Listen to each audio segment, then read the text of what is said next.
Hello, witches.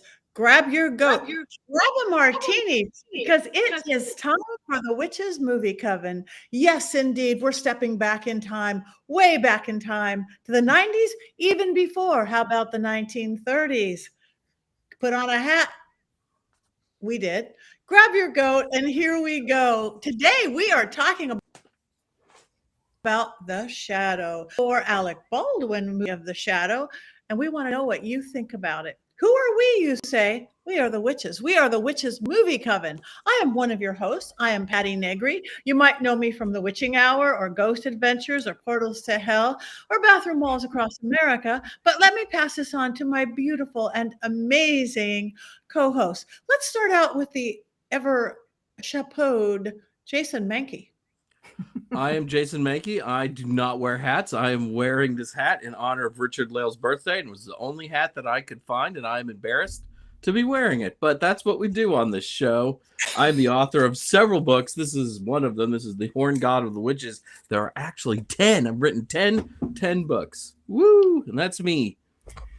Thank you very much. Now let's move over to the other chapeaued gentleman, Richard-Lael Lillard, looking a little green today. Well, thank you. I felt like it sort of got the mood lighting of the pulp fiction novels of the 30s. Yes, Richard-Lael is my name. It is one name, not two. If I were just Richard, I would be a. I am well known as the gentleman psychic. I'm a psychic medium. I used to be a psychic and a small, but I gained some weight. That being said, hit these buttons. Hit the like, hit the subscribe, leave the comments. It feeds the algorithm. It helps us to bring content to viewers like you. It means more to us than you could say. You could also go over to the QR codes, join the coven over here. It's mysterycontrol.com. You can wear our clothing. You can sleep with me if you like to. You can get into Patty's panties. You could do bro witch things. You can snuggle in a Heather Greene I don't mind it shirt. You can do all of those things right over there. So make certain you hit the like, subscribe, and all of that stuff. Thank you very much, sir. And now, last, never least, our own very beautiful and smart and intelligent femme fatale, Heather Greene.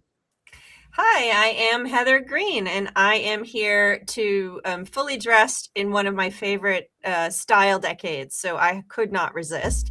I am the author of Lights, Camera, Witchcraft, which is a definitive guide to witchcraft in film and television, as well as an editor at Llewellyn Worldwide, working with many other authors who cover and talk about witchcraft and the occult, as well as an editor. I am all over the place tonight, as well as a journalist covering the occult and mainstream. And I'm super glad to be back to start our 2026 season with my favorite coven. Yay. Thank you so much. So much. Now, hopefully you guys all watched it, that you do like us and subscribe to us and watched The Shadow. But just in case you didn't, Richard-Lael, do you have one of your thorough, complete, unbiased synopsises of this very special film? I do indeed. Who knows what evil lurks within the hearts of men? The shadow knows. So, The Shadow, 1994, Alec Baldwin. This is inspired by the pulp fiction of the 1930s. And then there was a radio show. And then he got his own radio show in the late 30s, and it lasted throughout the 40s. But it is about a man who was an American warlord, and he ended up by going over to Tibet, where he had to face his demons. He actually met with a spiritual advisor who helped him to channel his dark side into vigilantism. So he uses his psychic powers now to sort of to stop things from happening, from stopping crime. It basically reads like Batman because it inspired Batman. But he uses his powers to stop crime across the city. He clouds men's minds, and he can only be seen as a shadow. But he has this sort of telepathy with this other girl. Anyway, long story short, his uncle is the commissioner, and he's always late. And the commissioner is trying to put out this sort of APB. I don't know what an APB is. An APB on the Shadow. And so, of course, the Shadow uses his powers to tell him, these are not the droids you are looking for. You're welcome, Jason Mankey. Threw that in there for you. Anyway, he falls in love with the daughter of a man who works for the War Department, building a BOMB for the State Department. And of course, Tim Curry is there, who is this double agent. And then it turns out that the descendant of Genghis Khan had studied in Tibet under the same spiritual advisor and has used his powers for darkness. So he comes to Manhattan. He comes to Manhattan, where he tries to convince the Shadow to succumb to his darker side and to conquer the world. It ends up, of course, that we find out that Lamont Cranston, aka the Shadow, can communicate via telepathy with Lois Lane. I mean Margot Lane. Again, it inspired all of the superhero comic books that would follow. Anyway, Tim Curry ends up by being a little bit of a cad, double agent. He ends up by locking the Shadow in a water tank because, of course, it's Tim Curry. That being said, the Shadow uses telepathy to call Margot Lane to release him from the water tank. And then it ends up in a battle in this invisible hotel that everyone thought was torn down, in this invisible hotel with the Genghis Khan descendant. And it ends in, of course, illusions, glass shattering. Genghis Khan ends up by going to a mental institution where his frontal lobe has been removed, which is where all of his powers came from. And he says, do you know who I am? I am Genghis Khan. You must let me free. And the doctor comes closer. And then you realize, oh, yes, you're so funny. We have a Genghis Khan, but we also have Napoleon Bonaparte. And we have a whole collection of people who claim that they are someone they are not. So have fun in the institution. Of course, Margot Lane and the Shadow, Lamont Cranston, they end up, as far as you know, happily ever after. The BOMB is defeated. Sir Ian McKellen, as the father, is rescued. He comes through the bomb, the beryllium sphere, which I'm pretty certain I heard on what is that Tim Allen movie where there are aliens and it's a parody of Star Trek? Galaxy Quest. Galaxy Quest.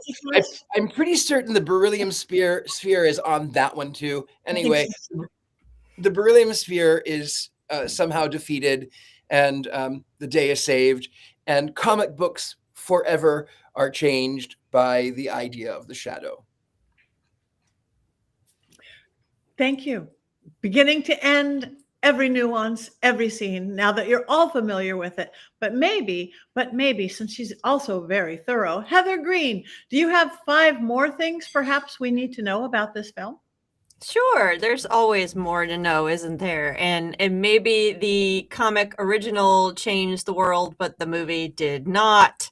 So let's talk about it. 1994, directed by Russell Mulcahy, and he's an Australian who has also directed Highlander, which we've done here, I believe. We did a one on here. He's done a whole bunch of stuff. Started out with mostly music videos is what he was known for, but he's done a bunch of stuff. Yeah, there's Tales from the Crypt, Teen Wolf, etc. So this movie was cost $40 million, and to date it has only earned $31+ million. Most of 36% of that was opening night. So that's not so good. It was pretty much a bomb. That's why we don't have a musical version of The Shadow, Richard-Lael, which you clearly could have starred in. Now let's talk about context. This period of time, early 90s. So we mentioned Batman. I think it was Richard-Lael, you mentioned Batman. So Batman came out, it was released in 1989. This was a period of time in the late 80s, going into the 90s, generally in our culture, where we were first seeing this interest in the anti-hero, in the dark superhero, in this sort of pulp era of this sort of exploring the other sides of heroism and other sides of goodness, and you would or ways to be good, or ways to handle. Gen X, essentially coming of age at that point, was trying to reject what the 80s was. And so you see that music, you see that it's this grittier kind of exploration of cultural content. And you see this a lot in the late 80s into the 90s. And you have a rash of these dark superhero films, these pulp hero films, and also a lot of film reckoning back to the film noir, to the 40s era, which is fascinating. So you have like the same year, 94, The Crow is out, Spawn, Dick Tracy, which is not the same exactly, but it recalls the same era, of course. And it had Madonna, so I had to mention it. Dracula is out in 92. Again, not exactly the same, but we're still looking at that gritty hero kind of contemplation of a darker side of our society. Darkman, 90s. Phantom, 97. Of course, the Batman there were multiple of them. People blame this kind of trend on the success of Batman and also Sam Raimi, and we've done some of Sam Raimi's films, of course, Darkman, 1990. So this was a thing. This was something that this film was pulled out of the ashes of the past to fit into this era. Like I said, it may have started something back in the 30s, but in the 90s it was brought into something that was happening. Batman really started it, or was really the biggest piece of it. Tim Burton and Batman, this sort of darker idea where there is goodness, this grittier success of the hero. So we see this in that period of time. So again, we've already mentioned the origins of this. Who knows what evil lurks in the hearts of men? The shadow knows. Right on. You do that better than Alec Baldwin. I said that earlier. I agree. 1930 is when the show first aired, and actually it wasn't. He was the narrator. The Shadow was a narrator of a CBS program called the Detective Story Hour. This is radio time. In 1932, he was so successful, he got his own show, but not as the narrator, but the main character. What we see today, what we know today. He was played by different people. Interestingly enough, he was played for about a year by Orson Welles, of course, famed radio actor, caused a little bit of a stir at one point with his radio voice, with the War of the Worlds. But Orson Welles was short-lived. Interesting note, we want to always connect it back to witchcraft. Agnes Moorehead. Who is Agnes Moorehead, my team here? What did she play? Endora. Thank Batman. you. She actually was Margot Lane when Orson Welles was the Shadow. So that's a really interesting little tidbit. The show eventually ended in 1954, but is now in the Radio Hall of Fame. So that's really a cool little thing. Let's talk about some of the actors. Alec Baldwin, who's been mentioned. I think we saw him on Beetlejuice. He has been so many things. He's done 30 Rock. He's been in the news lately. We don't have to talk about that. He's been in so many things. I don't think we need to go through what we've seen him. I recently watched him in Glengarry Glen Ross, which is a fabulous film also from the 90s. He's also in Still Alice, which is another fabulous film I've seen in the last year, which is he's been in so much stuff. We can all name films where we've loved him or hated him, I'm sure. Peter Boyle, another classic actor. I think if Everybody Loves Raymond, of course. He was in Young Frankenstein, which is you cannot get streaming for some reason. I can't figure that out. Monsters Ball. He's been in everything from comedy to serious stuff. Of course, he was the chauffeur, I believe, in this one. We have Penelope Ann Miller, who is Lois Lane. Excuse me, what? Margot Lane? She was a face recognizable at the time. She hasn't been too much lately, but she was in Reagan, which I have not seen, 2024. But she's known for Biloxi Blues, Carlito's Way, and a lot of stuff during that period of time. Jason, you know her from something? I was just cringing when you mentioned the Reagan movie is all. I haven't seen it, so I can't say. So I'll leave it. I'll trust you on that one. Jone Lone. He is he's the Genghis Khan character. Of course, he was got awarded or was nominated for his role in The Last Emperor. That's what he's most known for. He was also in a bunch of stuff at the time. We have to mention Ian McKellen. How could you not? Lord of the Rings, Gandalf, everything. He was knighted. He's considered one of England's top actors, top British actors is what I was saying. He was recently in Beauty and the Beast, Hobbit, X-Men. I mean, he's been in a ton of stuff. And I guess we probably all have movies we love with Ian McKellen. And finally, there are other actors, but I'm only going to mention one more. Richard-Lael for you, and I know this is probably why you picked this movie. Tim Curry. How everybody loves Tim Curry, and probably everyone has a favorite Tim Curry movie. We have Legend, The Rocky Horror Picture Show, Addams Family. He's also been in serious stuff like Hunt for Red October, which is a brilliant film, and one of my favorite and worst musical films, Annie. He played a brilliant rooster, and I don't care, probably was one of the best acting jobs in that movie itself. He was brilliant as Rooster. So he is everywhere. And you know, this was actually probably not one of his best performances, but he's there, and how could you not love him, right? So finally, number 5, I want to just mention film noir. Film noir some people call it a genre. I call it an infection. It's a type of style of filmmaking that was very popular, mostly in the 40s and 50s, but they're kind of trying to aim for it here, even though this is the 30s, which is, there weren't film noirs in the 30s. Most of them were in the 40s and 50s.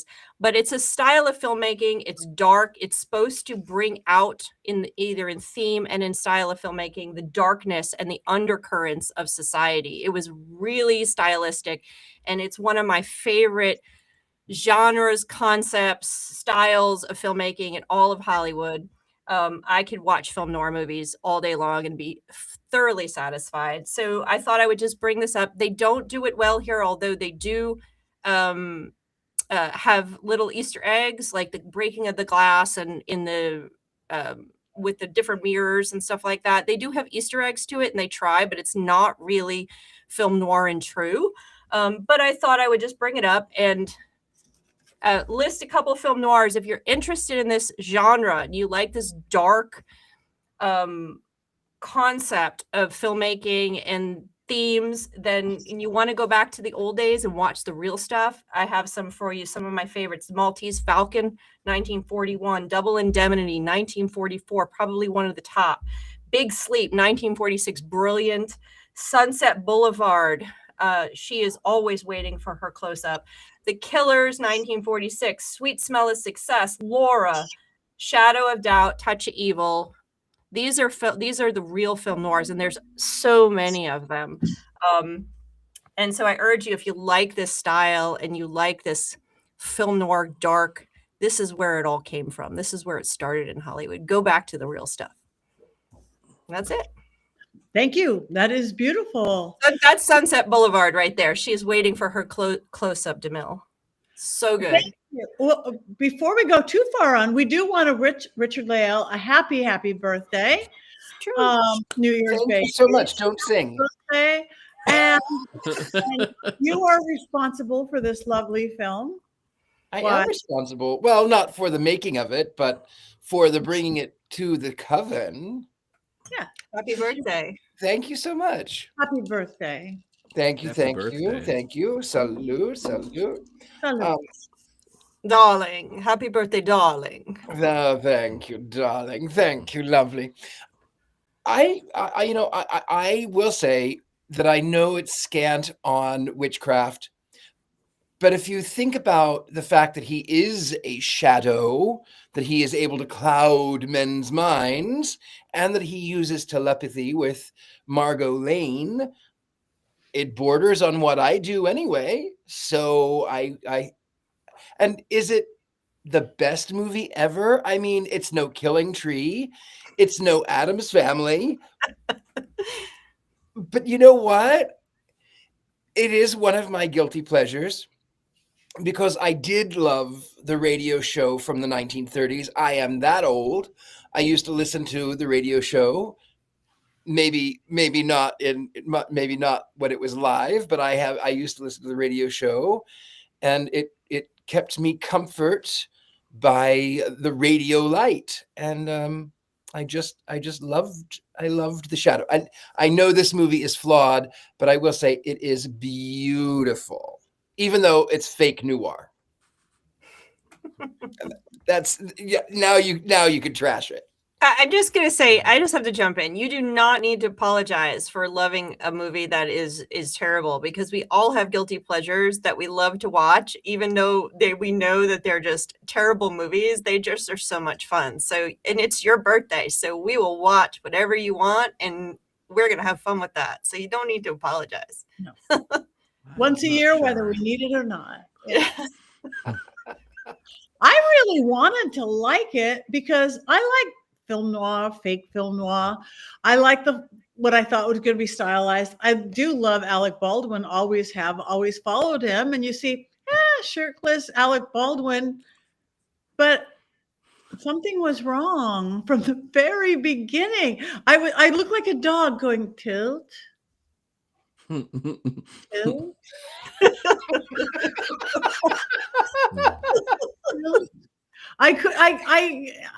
It's like, wait, okay. Oh, they're being funny, but that's not funny. They're being, that's an Easter egg, but I don't get, the whole movie, my neck is really sore from that, what neck tilt. And I really wanted to, it was pretty. Like, she's beautiful. The gown, the satin gown, oh, that stylized. The set is beautiful. That is beautiful. They used the Pantages Theater. They used, it was shot in Los Angeles. The New York City backdrop is on Universal Studios. They used Pantages Theater, and I can't remember, there's a hotel, I think in Pasadena, that they used. But anyway, they used the ballroom. So it's all very much California, but it's that Art Deco 30s, 40s, gorgeous. The suits, the clothing. But you're right. I didn't mean to interrupt again, but you're right.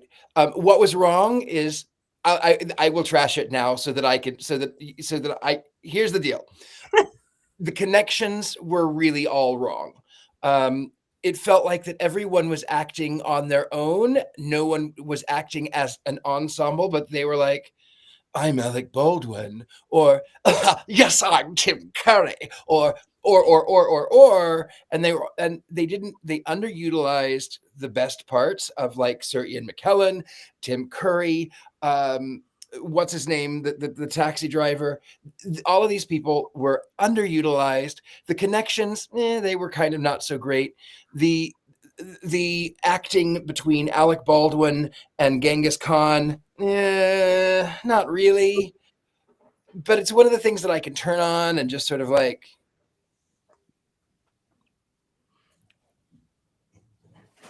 So yes, it's bad.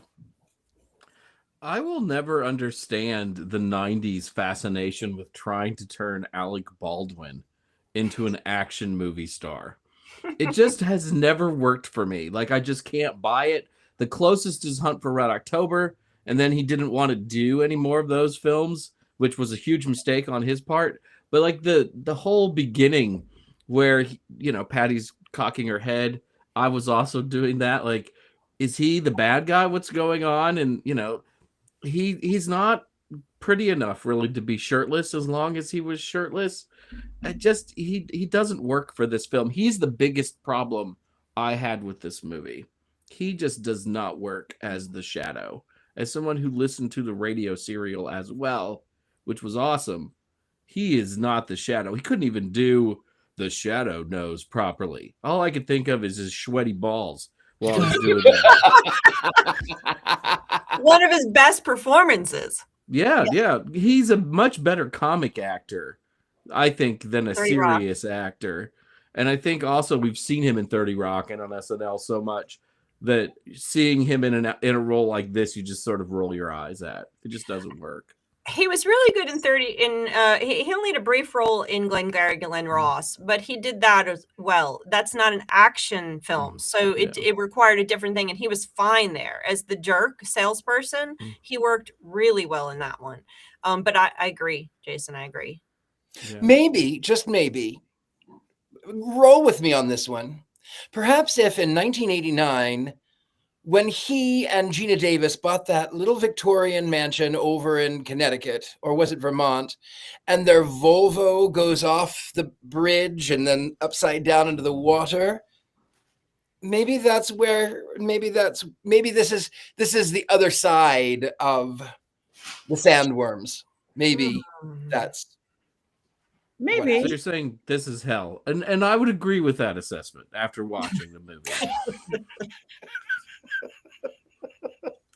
It felt like bad Batman. Like, we're trying to launch a franchise and it just didn't work. And I wanted to like it. And I don't have any memory of this movie. That's the kind of thing I would have been salivating over in 1994 because there wasn't that glut of superhero movie and sci-fi like we sort of have today. And I don't even remember this coming out at the time. I guess it was probably in and out of theaters so fast, no one really had a moment to really think about it. All those lunch boxes never got made. The toy line probably was on clearance at Walgreens within, 2 weeks of the movie being released. Well, I guess I'll jump in there. I did see this in the theater, everyone. So I knew I had seen it already when you picked it, and then I couldn't remember it though. I had very little memory of it, but then when I was watching it again, I'm like, oh my goodness, I remember that stinking dagger and talking, biting dagger thing. I'm like, I do remember it. I did see it in the theater.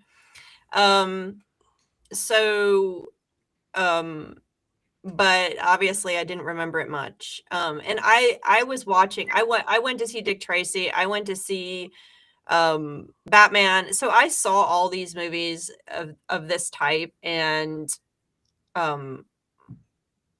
this one didn't stick out. And I do agree. I think Alec Baldwin is not the right person for this role. The Shadow has like the very few times he's actually the Shadow, which isn't that many. It's like almost laughable. Like, it's like, oh man, go back to your wearing your tuxedo. It's like, it's weird. It's weird, but that wasn't my biggest problem. That's one of my problems. I'll just finish and then. Yeah, sorry. I go on. I just had a question about who you would cast. No, that's a great question. And I think that this sort of is trying to bridge. It's trying to do the stylistic stuff that Dick Tracy did, which had its own problems. Dick Tracy. So it's trying to match that, and it's very clearly studio, which is what it should be if you're trying to match that, if you're trying to capture that pulp 1930s film noir studio film. So yeah, you're trying to get that. But then there are aspects of it. It's trying to get that stylistically, and I love all that stuff too, Richard-Lael. I love Art Deco. I would retire into our world with all of that classic Hollywood stuff. But a lot of the filming and the way it was filmed, and some of the areas where it's lit, it's so 80s. Like, not even like later 90s. Like, it's so 80s. Like, even that early part where they're in Tibet or wherever the heck they were, I'm like, this looks like a bad 1970s movie. What the heck is going on here? So I think the filming didn't match the style. And then, like you said, some of the characters, they were just acting at each other, and it just kind of like, I don't know why there was a talking dagger. I hated that talking. That was like the little puppy dog. I hated the talking dagger because It wasn't funny enough to be funny or scary enough to be scary. Like Or- for kids, what was and Black Phillip like closed his eyes. He was so embarrassed. I'm like, he's Yeah, like, oh I my was goodness. embarrassed. I don't know, and so I think I would love to see them do the shadow right. I think there's a lot there, and I would love to see them do it right with the style, with the right filmmaking, with everything, with good actors. So what if the Shadow were played by Liam Neeson? No, maybe not. You don't think so? No, I don't. What about- I don't see Liam what Neeson. What if Like the Shadow? today. What if the Shadow were played by Tim Curry? Can you do that for us? Because your Tim Curry impression is good, anyways. I mean, No, that's Tim Curry. No, well, if it were made now, who would you cast as the Shadow now? Timothy Chalamet, of course. He should be in everything. No. Yes, Timothy Chalamet is quite the beautiful woman. Not Timothy Chalamet. Not Tilly. I know. I would not cast. I have to think about that. I would have to Who would think. I cast? Why did his scarf not go over his nose? It's not I think COVID it's yet. because it's the pulp fiction of the. Is that how they did it? It looks so wrong and so uncomfortable, and it didn't hide anything. Yeah. Okay. But that was because he had a big nose. They changed it so that he would. So why don't we put that so Coven members in the chat, who would you guys cast as the Shadow if they redid it today? So Jason Mankey. Only I the would- shit. only if you wear that hat. I'm really trying to think like who I would cast, because you've got to have the right voice for it, because you have to do the Keanu Shadow Reeves. nose, and it has to be realistic, and you have to buy it. You always bought it on the radio show, and it just didn't buy it when Alec Baldwin said it. It has to be someone who can do that back and forth with really feel like that dark presence and do that as well as being the counterpoint, like the Batman back and forth, the Bruce Wayne Yeah, versus you got to Batman. do your Bruce Wayne. Yeah, and so I have to think about that. I'm gonna have to get back to you on that. I'm gonna do a casting call. Keanu's not horrible. I could see him. I can see him.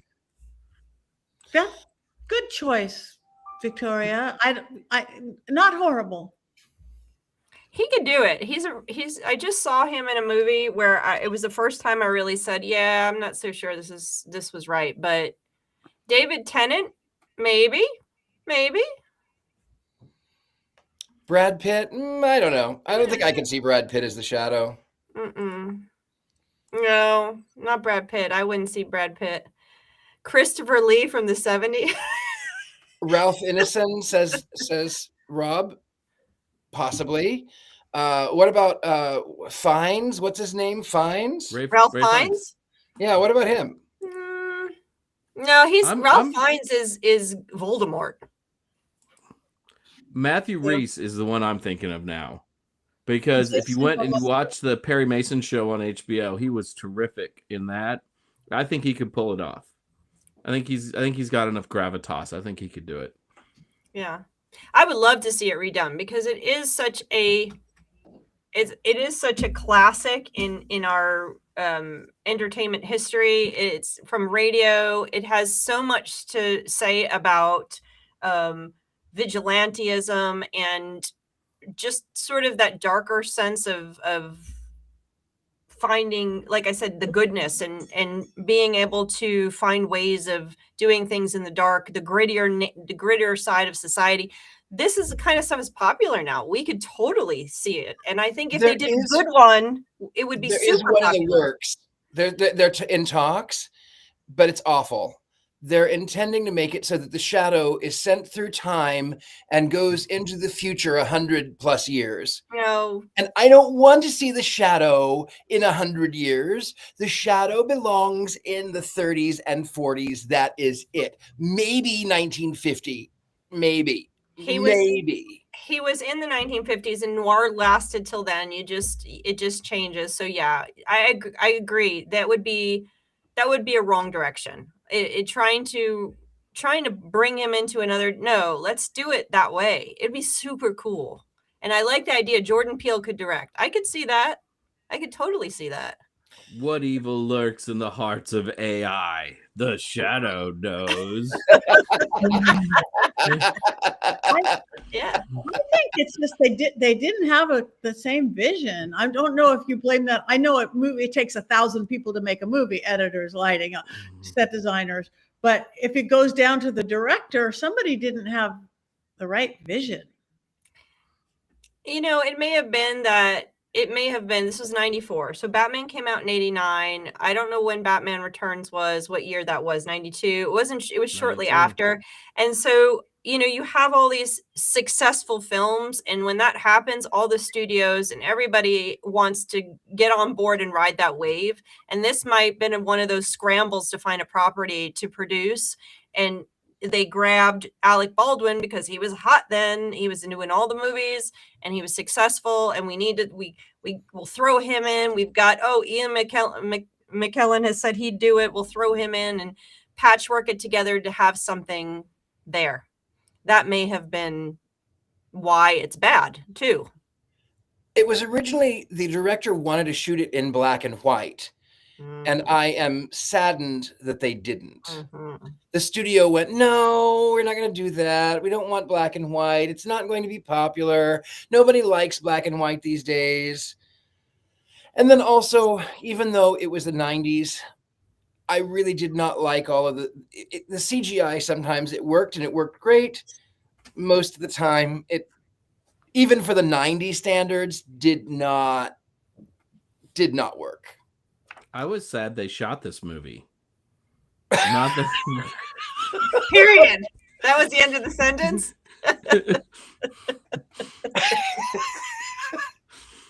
Oh my Well, I know how Jason Mankey is going to vote.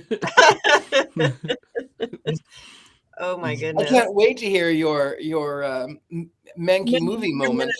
Your I Mankey bet. moment. I bet you're excited about I'm it. so excited. I just can't hide it. I know. I want to. I mean, any movie where Alec Baldwin's best acting is with a knife, you know, is going to be good. Wait, not just a knife. It has hands and feet and teeth. Yeah. And it barks, Yep. I think. Yeah, and it's pushing him around the floor, and yeah, it was great. It was just wow, what a thespian in this film, really. He just made me believe how terrifying that knife was, you know. And he brought a knife. He brought a gun to a knife fight too. That was his mistake. That was one of his mistakes there. Really, the worst part of the film, which there's a lot of bad in my mind, was the damn knife. I don't know why. Whoever invented that.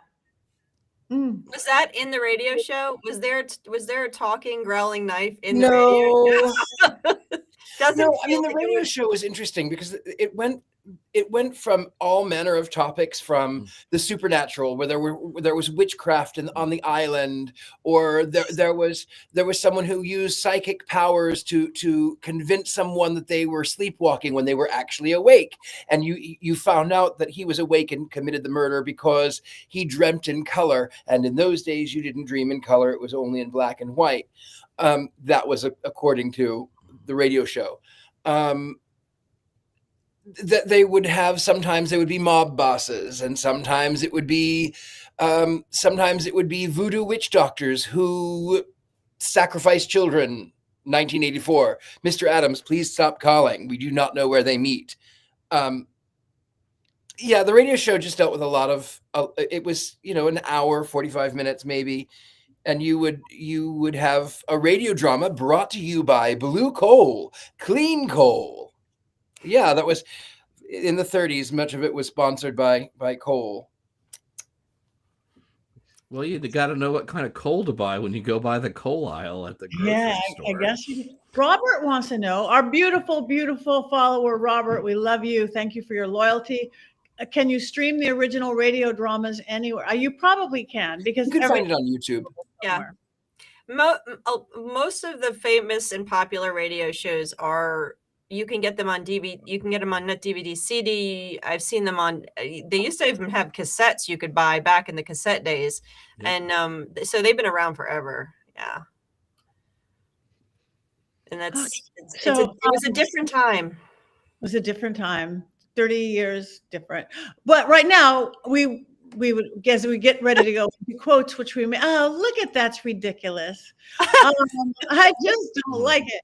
Wait, but Patti, let me ask you a question about the dagger. So I was just thinking, looking at the picture of the dagger, like, what if your Athame had a face and a little could bark at people if they during a ritual?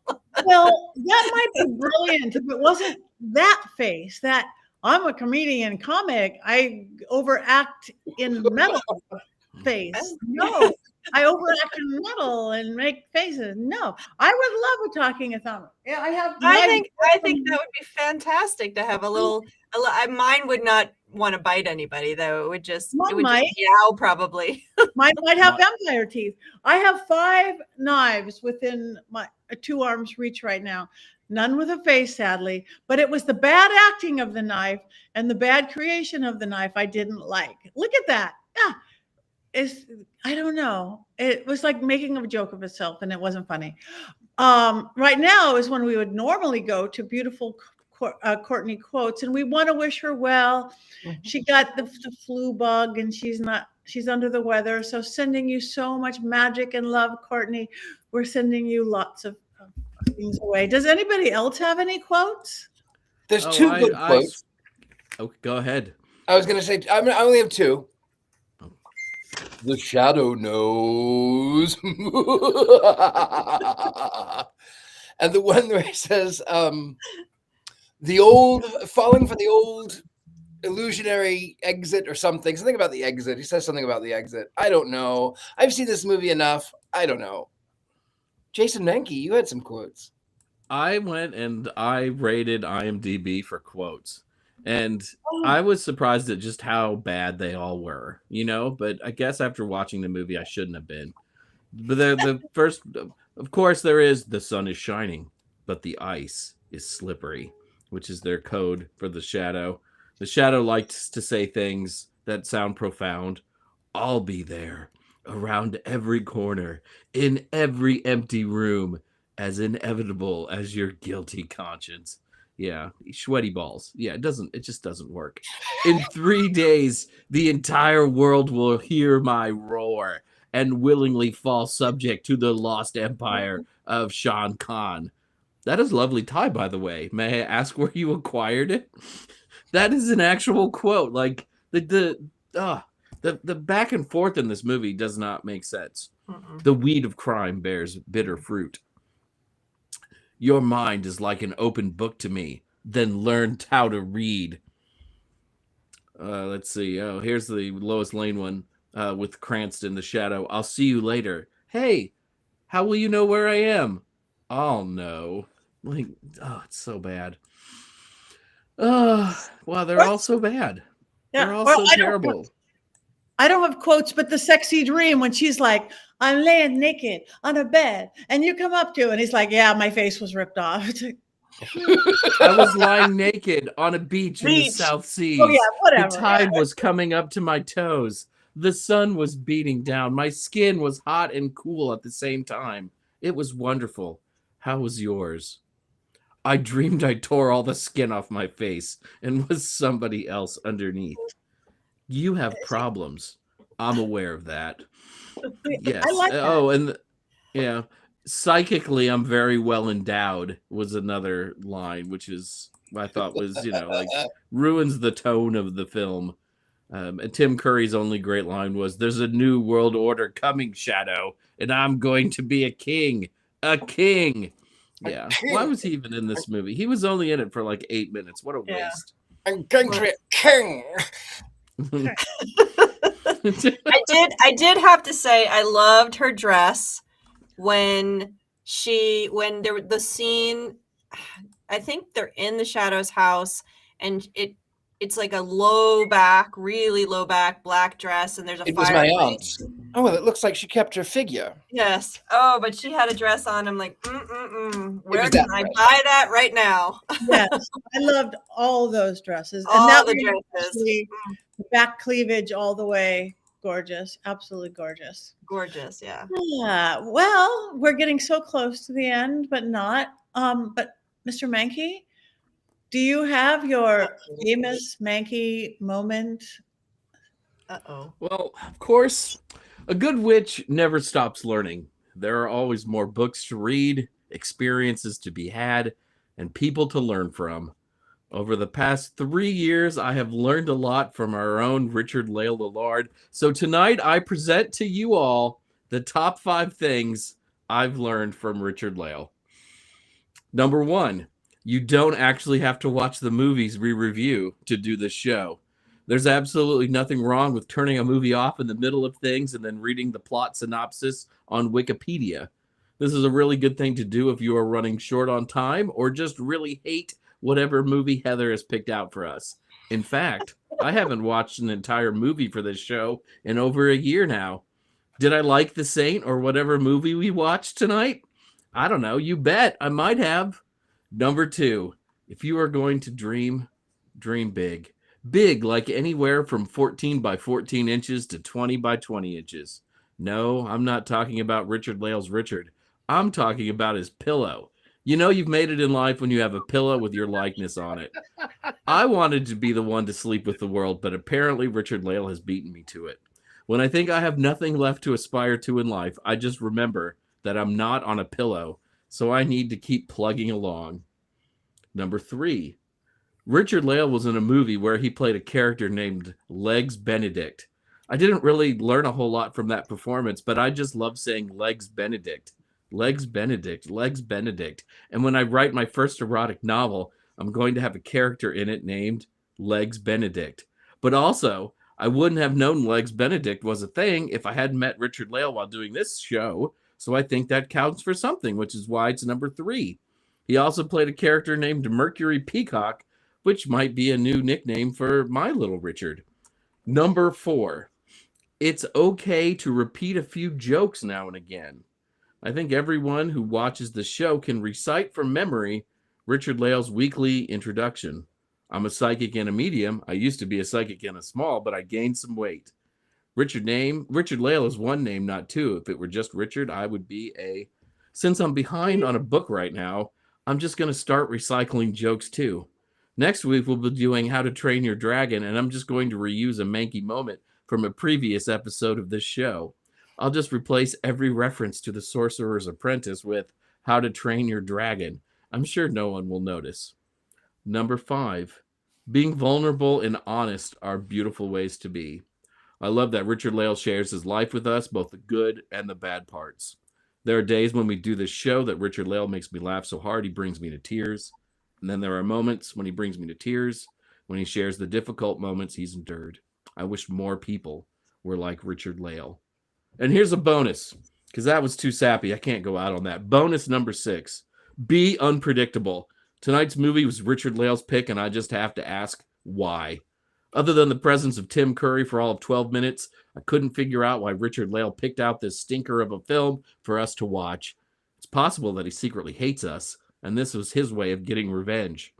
I'll never get those 2 hours of my life back, and I will forever be scarred by a shirtless Alec Baldwin dressed up like a member of Poison. But if this is the kind of garbage I have to endure to do this show with Richard-Lael, I will gladly put up with it. Happy birthday, my friend. Happy birthday. Beautiful. Happy That birthday. was really lovely.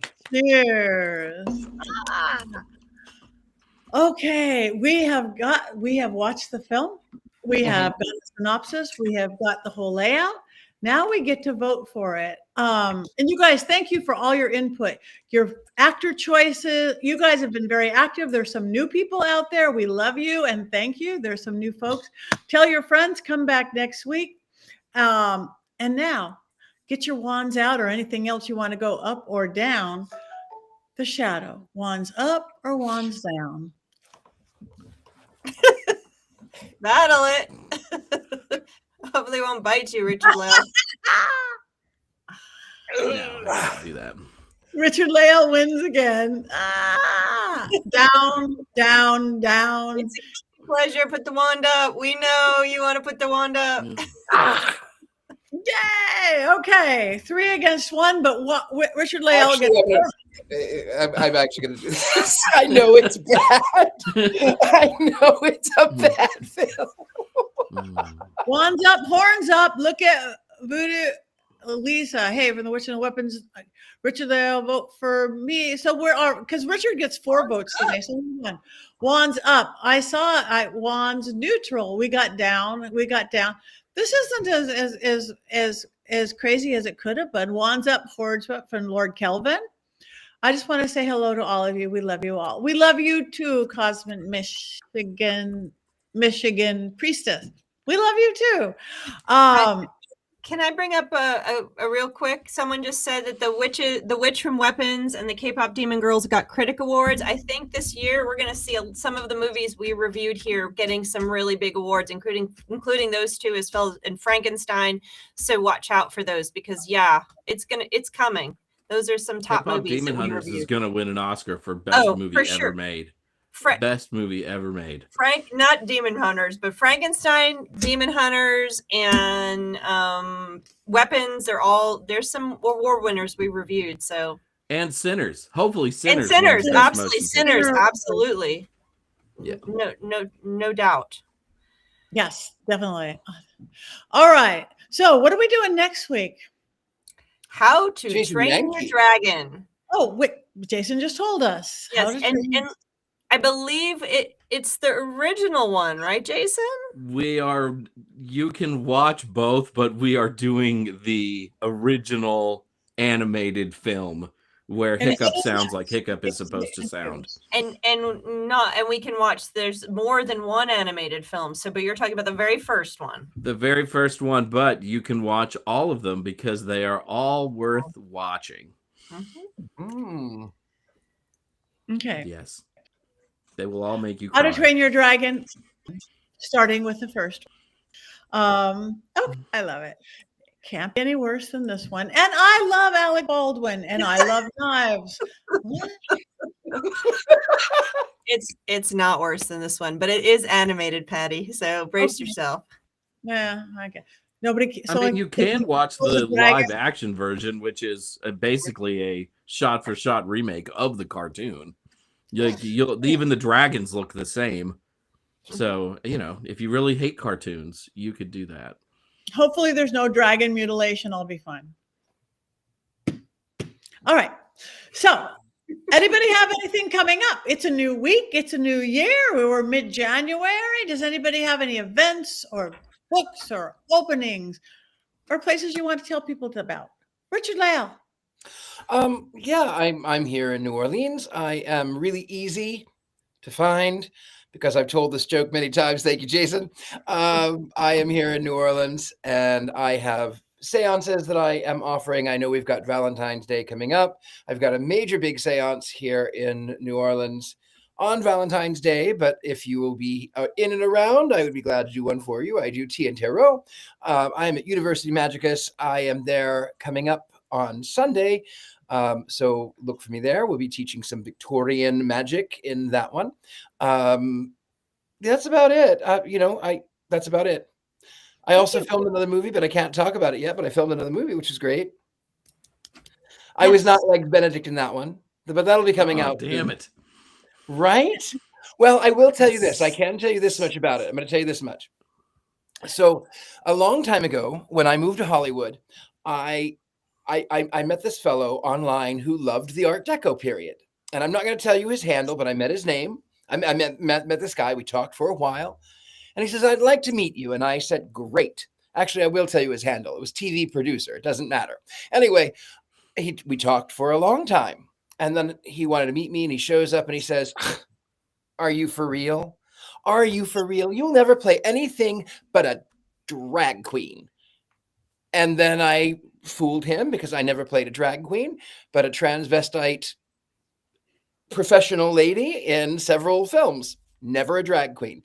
This time, I did not play a drag queen. I played the pimp.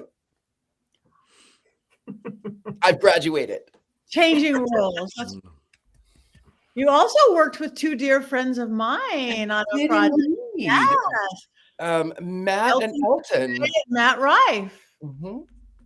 I don't know where that one is, but that was in Pennsylvania. That was some interesting things. We went to the Pennhurst. I can't go into too much detail, but we went to Pennhurst Asylum, and that was really interesting. I can tell all of you later on, but that was really cool because Elton had just watched one of your ghost adventures. He goes, I need somebody like that Satan Pasadena guy. I'm like, how about the Satan Pasadena guy? He's one of my dearest friends. He's like, what? Yeah. So I can't wait to see that because those guys are great to work with. So yay. They were really great. Yeah. Right. Jason, anything coming up? I will be at the two largest pagan and witch gatherings in the Midwest in February and March. I will be at Convocation outside of Detroit, Michigan, February 19th through the 22nd. And then in Minneapolis with Heather. Is Heather going to that one? Yeah. Pagonicon, March 20th through the 22nd. And this is not really an event, but I'm going to be in New Orleans, April 10th through the 16th. So I will finally get to meet Richard-Lael face to face, which I'm very excited about. That is beautiful. Thank you. Okay, Heather. I will also be at two of the largest pagan events in February and March. So I will be at Sacred Space in Between the Worlds. Sorry, Jason, won't see you in February. I'll be the other one the same weekend, which is held in Maryland. It's going to be, there's two, this year they happen to be happening at the same weekend. They normally don't. So we have to split our time. So unfortunately, Both I won't see you. What? Yeah, both are great too. Both are fantastic festivals. events. Yeah. Usually Sacred Spaces in April. This year, because of the way the astrology is working out, they had it at this period of time.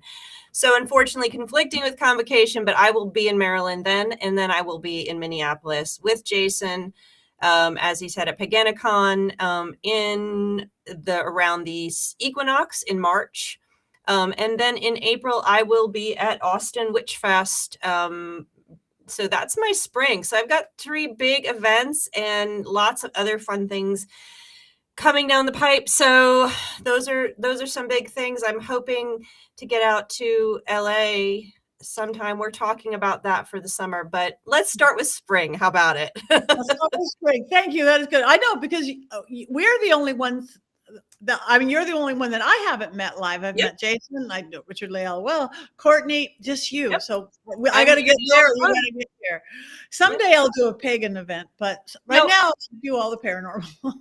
Well, you know what? If you can swing by Minneapolis, Jason and I will be there, and in March. In March. Equinox. Where is that? What city? I'm in Minneapolis, Minnesota.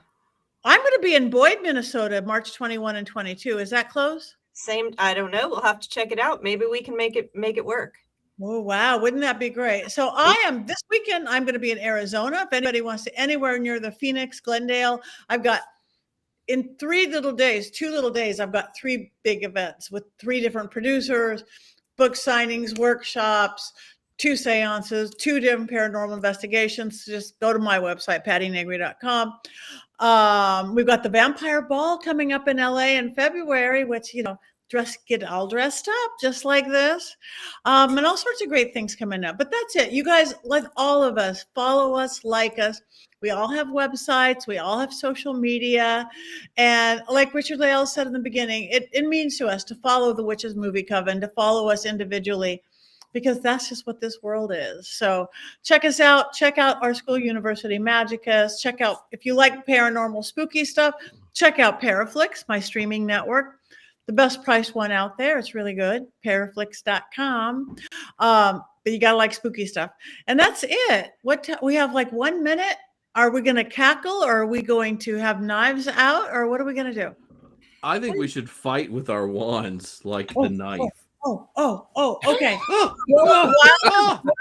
think I'm just going to drink my martini while you guys do it. All right. Here we go.